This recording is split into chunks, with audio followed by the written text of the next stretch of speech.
I have great pleasure in welcoming His Excellency Narendra Modi, Prime Minister of the Republic of India. I invite him to address the General Assembly. नमस्कार साथियों. Good morning, friends. His Excellency Abdullah Shahid ji, His Excellency Mr. Abdullah आपको Shahid. अध्यक्ष पद संभालने की First of all, I would like to हार्दिक बधाई. warmly congratulate you on आपका अध्यक्ष assuming बनना the office of President of the सभी UNGA. विकासशील देशों Your becoming president और is a विशेषकर matter of pride for all developing small countries island developing and states के in लिए particular for small island गौरव की developing बात है. states. अध्यक्ष महोदय, Mr. President, गत 1.5 वर्ष से for the last 1.5 years, पूरा विश्व the world 100 साल has में been आई सबसे grappling with बड़ी the worst pandemic महामारी का it has सामना seen कर in 100 years. ऐसी भयंकर महामारी में I pay tribute जीवन to गंवाने all वाले those who have lost their lives सभी लोगों in को the deadly corona मैं pandemic, श्रद्धांजलि देता हूं और and परिवारों I के साथ express my condolences संवेदनाएं व्यक्त to करता हूं. their families. अध्यक्ष महोदय, Mr. President, मैं उस देश का I प्रतिनिधित्व कर रहा represent हूं a country जिसे that mother is of proud democracy का to be गौरव known हासिल. as the mother of democracy. लोकतंत्र की हमारी We have हजारों had वर्षों की a महान great परंपरा tradition of democracy that goes back thousands of इस years. 15 अगस्त को On 15th of भारत ने August this year, अपनी आजादी के India entered 75वें the साल में प्रवेश 75th किया. year of its independence. हमारी विविधता Our diversity हमारे सशक्त लोकतंत्र is की the पहचान है. identity of our strong एक ऐसा democracy. देश It is a country जिसमें that has दर्जनों भाषाएं dozens हैं, of languages, सैकड़ों बोलियां हैं, hundreds of dialects, अलग अलग रहन सहन different खान पान. lifestyles and cuisines. ये vibrant This is democracy the का best बेहतरीन example of a उदाहरण है. vibrant democracy. ये भारत के लोकतंत्र की ताकत है. The strength of our एक democracy छोटा बच्चा is demonstrated जो by the कभी fact that a little एक boy रेलवे स्टेशन who के at टी one स्टॉल पर time used to help अपने his पिता father की मदद at करता his था, tea stall at the railway आज station is today चौथी बार addressing the भारत के United प्रधानमंत्री के Nations तौर पर General Assembly for the fourth time UNGA को as संबोधित Prime कर रहा है. Minister of India.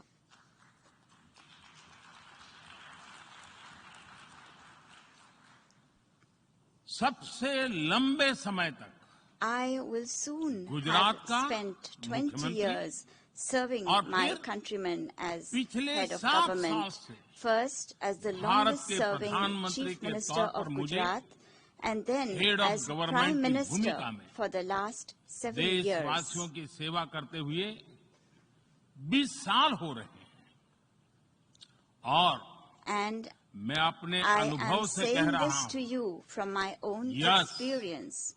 Yes, democracy can deliver. democracy can deliver. Yes, Yes, democracy has democracy deliver. has delivered. अध्यक्ष महोदय, Mr. President, एकात्म मानव दर्शन today के is प्रणेता the birth anniversary Pandit of Deendayal Pandit Upadhyay ji की आज Deen जन्म Dayal Jayanti. Upadhyay, the proponent of Ekatma Manav Darshan. एकात्म मानव दर्शन यानी Ekatma Manav Darshan integral means humanism, integral humanism, अर्थात or स्व से the development समष्टि journey तक undertaken विकास together, और the विस्तार की expansion सहयात्रा. from the self to the universe, expansion of the self, expansion of the self, moving from moving individual to from the the society. individual to society, the nation to the nation, entire and to humanity. entire humanity. और ये चिंतन And this philosophy Antyodaya को is समर्पित है. dedicated to Antyodaya. Antyodaya को आज की परिभाषा The में modern day where definition no one of is left behind कहा Antyodaya जाता है. is where no one is left इसी भावना behind. के साथ It is with this principle आज in mind that India integrated, today is moving equitable forward on the path of development की राह पर आगे integrated, बढ़ रहा है. equitable development. Vikas Our priority is सर्वसमावेशी हो, that development should be all-inclusive, सर्वस्पर्शी हो, all-pervasive, सर्वव्यापी हो, universal, सर्वपोषक and हो। one that nurtures all. यही हमारी प्राथमिकता है। बीते 7 वर्षों में During the last 7 years, Bharat में India has 43 brought crore over से ज्यादा लोगों को 430 million people बैंकिंग who व्यवस्था were से जोड़ा previously गया है, unbanked into जो the अब banking तक system. इससे वंचित थे। आज Today, 36 over करोड़ से अधिक ऐसे लोगों को भी 360 million people बीमा सुरक्षा who कवच मिला है, earlier could not पहले even imagine इस बारे में this सोच was भी नहीं possible, now have insurance coverage 50 as crore से security. ज्यादा लोगों को By giving over 500 मुफ्त इलाज million की people सुविधा देकर the facility of free Bharat ने treatment in hospitals, उन्हें quality India health has service से given them जोड़ा। access to quality health Bharat ने services. 3 करोड़ By पक्के घर building बनाकर 30 million बेघर, proper homes, यानी India has made होमलेस परिवारों को homeless families होम ओनर्स बनाया। homeowners. अध्यक्ष महोदय, Mr. President, प्रदूषित पानी polluted water भारत ही नहीं is a very big पूरे problem, विश्व not just for और India, खासकर but for the entire गरीब और world, and विकासशील in देशों particular की for poor and बहुत developing बड़ी countries. समस्या है। भारत में इस चुनौती से निपटने के लिए In order to address this हम challenge 17 in करोड़ से India, अधिक घरों we तक are carrying out a very big pipe से campaign to ensure साफ that पानी piped पहुंचाने clean का बहुत बड़ा water अभियान reaches चला रहे हैं। over 170 million विश्व homes. की बड़ी-बड़ी संस्थाओं ने Reputed institutions of the ये world माना है have कि said किसी भी देश के विकास के लिए वहां के नागरिकों के पास जमीन और घर के प्रॉपर्टी राइट्स यानी ओनरशिप का रिकॉर्ड होना बहुत जरूरी है। दुनिया के बड़े बड़े देशों में बड़ी संख्या में ऐसे लोग हैं जिनके पास जमीनों और घरों के प्रॉपर्टी राइट्स नहीं है। आज हम भारत के 6 लाख से अधिक गांवों में ड्रोन से मैपिंग कराकर करोड़ों लोगों को उनके घर और जमीन का डिजिटल रिकॉर्ड देने में जुटे हैं। ये डिजिटल रिकॉर्ड प्रॉपर्टी पर विवाद कम करने के साथ ही access to credit, bank loan तक लोगों की पहुंच बढ़ा रहा है। अध्यक्ष महोदय, आज विश्व का हर 6ठा व्यक्ति भारतीय है। जब भारतीयों की प्रगति होती है तो विश्व के विकास को भी गति मिलती है। When India grows, the world grows. When India reforms, the world transforms. Bharat में हो रहे साइंस और टेक्नोलॉजी आधारित इनोवेशंस विश्व की बहुत मदद कर सकते हैं। हमारे टेक सॉल्यूशंस का स्केल और उनकी कम लागत दोनों अतुलनीय है। हमारे यूनिफाइड पेमेंट इंटरफेस यूपीआई आज भारत में हर महीने 350 करोड़ से ज्यादा ट्रांजैक्शन हो रहे हैं। भारत का वैक्सीन डिलीवरी प्लेटफॉर्म कोविन एक ही दिन में करोड़ों वैक्सीन डोज लगाने के लिए डिजिटल सपोर्ट दे रहा है। अध्यक्ष महोदय, सेवा परमो धर्मः, सेवा परमो धर्मः को जीने वाला भारत सीमित संसाधनों के बावजूद भी वैक्सीनेशन डेवलपमेंट और मैन्युफैक्चरिंग में जी जान से जुटा है। मैं यूएनजीए को ये जानकारी देना चाहता हूं कि भारत ने दुनिया की पहली डीएनए वैक्सीन विकसित कर ली है, जिसे 12 साल की आयु से ज्यादा के सभी लोगों को लगाया जा सकता है। एक और mRNA वैक्सीन अपने डेवलपमेंट के आखिरी चरण में है। भारत के वैज्ञानिक कोरोना की एक नेजल वैक्सीन के निर्माण में भी जुटे हैं।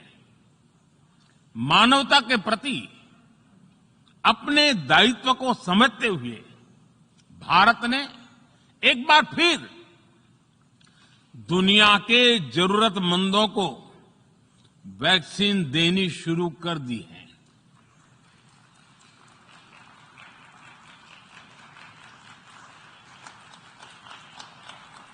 मैं आज दुनिया भर के वैक्सीन मैन्युफैक्चरर्स को भी आमंत्रित करता हूं, कम मेक वैक्सीन इन इंडिया। अध्यक्ष महोदय, आज हम सब जानते हैं कि मानव जीवन में टेक्नोलॉजी का कितना महत्व है, लेकिन बदलते हुए विश्व में टेक्नोलॉजी विथ डेमोक्रेटिक वैल्यूज, ये सुनिश्चित करना भी आवश्यक है। भारतीय मूल के डॉक्टर्स, इनोवेटर्स, इंजीनियर्स, मैनेजर्स किसी भी देश में रहें, हमारे लोकतांत्रिक मूल्य उन्हें मानवता की सेवा में जुटे रहने की प्रेरणा देते रहते हैं। और ये हमने इस कोरोना काल में भी देखा है। अध्यक्ष महोदय, कोरोना महामारी ने विश्व को ये भी सबक दिया है कि वैश्विक अर्थव्यवस्था को अब और अधिक डाइवर्सिफाई किया जाए। इसके लिए ग्लोबल वैल्यू चेन्स का विस्तार आवश्यक है। हमारा आत्मनिर्भर भारत अभियान इसी भावना से प्रेरित है।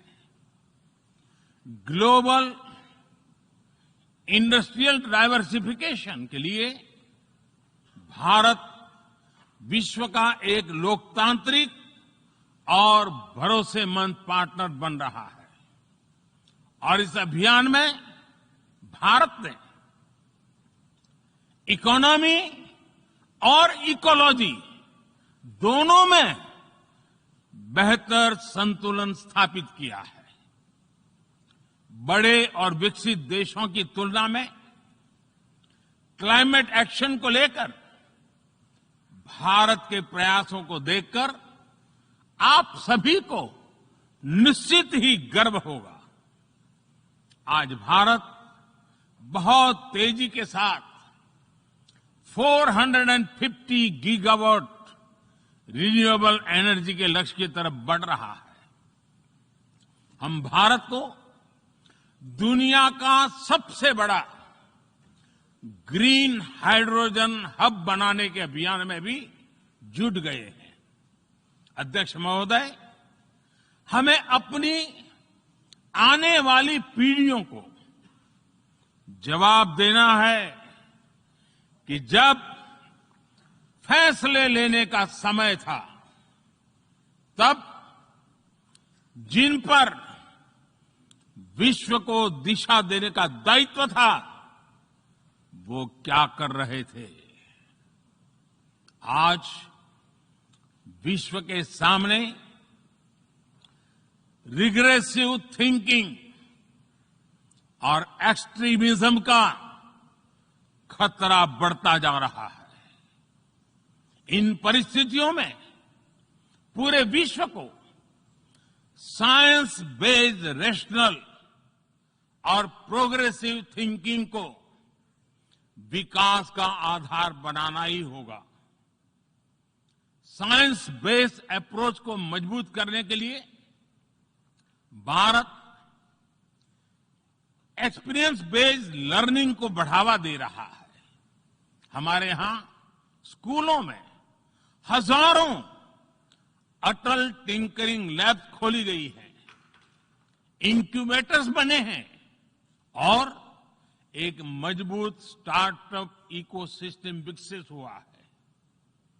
अपनी आजादी के 75 वर्ष के उपलक्ष्य में जब हम आजादी का अमृत महोत्सव मना रहे हैं, भारत 75 ऐसे सैटेलाइट्स को अंतरिक्ष में भेजने वाला है जो भारतीय विद्यार्थी स्कूल कॉलेजों में बना रहे हैं। अध्यक्ष जी, दूसरी ओर रिग्रेसिव थिंकिंग के साथ जो देश आतंकवाद का पॉलिटिकल टूल के रूप में इस्तेमाल कर रहे हैं, उन्हें ये समझना होगा कि आतंकवाद उनके लिए भी उतना ही बड़ा खतरा है। ये सुनिश्चित किया जाना बहुत जरूरी है कि अफगानिस्तान की धरती का इस्तेमाल आतंकवाद फैलाने और आतंकी हमलों के लिए न हो। हमें इस बात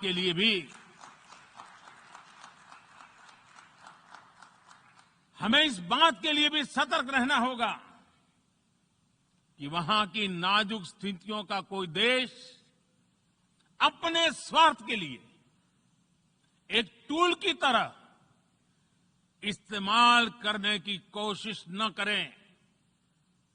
इस समय अफगानिस्तान की जनता को,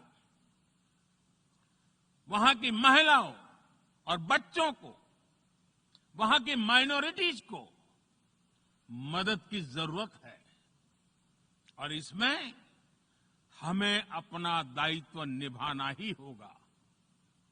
अध्यक्ष महोदय, हमारे समंदर भी हमारी साझी विरासत है, इसलिए हमें ये ध्यान रखना होगा कि ओशन रिसोर्सेज को हम यूज करें, एब्यूज नहीं। हमारे समंदर अंतर्राष्ट्रीय व्यापार की लाइफलाइन भी है। इन्हें हमें एक्सपांशन और एक्सक्लूजन की दौड़ से बचाकर रखना होगा। रूल बेस्ड वर्ल्ड ऑर्डर को सशक्त करने के लिए अंतर्राष्ट्रीय समुदाय को एक सुर में आवाज उठानी ही होगी। सुरक्षा परिषद में भारत की प्रेसिडेंसी के दौरान बनी विस्तृत सहमति विश्व को मैरीटाइम सिक्योरिटी के विषय में आगे बढ़ने का मार्ग दिखाती है। अध्यक्ष महोदय, भारत के महान कूटनीतिज्ञ आचार्य चाणक्य ने सदियों पहले कहा था, कालातिक्रमात् काल एव फलम पिबति। जब सही समय पर सही कार्य नहीं किया जाता तो समय ही उस कार्य की सफलता को समाप्त कर देता है। संयुक्त राष्ट्र को खुद को प्रासंगिक बनाए रखना है तो उसे अपनी इफेक्टिवनेस को सुधारना होगा, रिलायबिलिटी को बढ़ाना होगा। यूएन पर आज कई तरह के सवाल खड़े हो रहे हैं। इन सवाल को हमने क्लाइमेट क्राइसिस में देखा है, कोविड के दौरान देखा है, दुनिया के कई हिस्सों में चल रही प्रॉक्सी वॉर, आतंकवाद और अभी अफगानिस्तान के संकट ने इन सवालों को और गहरा कर दिया है।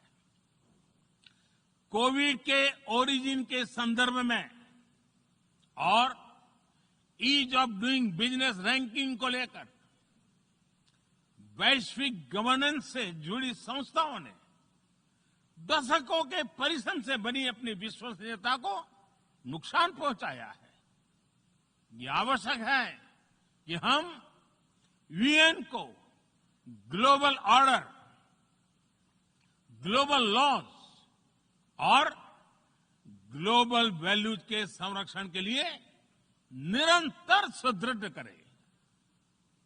मैं नोबेल पुरस्कार विजेता गुरुदेव रविंद्रनाथ टैगोर जी के शब्दों के साथ अपनी बात समाप्त कर रहा हूं। शुभो कर्मोपोथे, शुभो कर्मोपोथे, धोरो निर्भयोगान, सौब दुर्बल सौन्योष होक अवसान।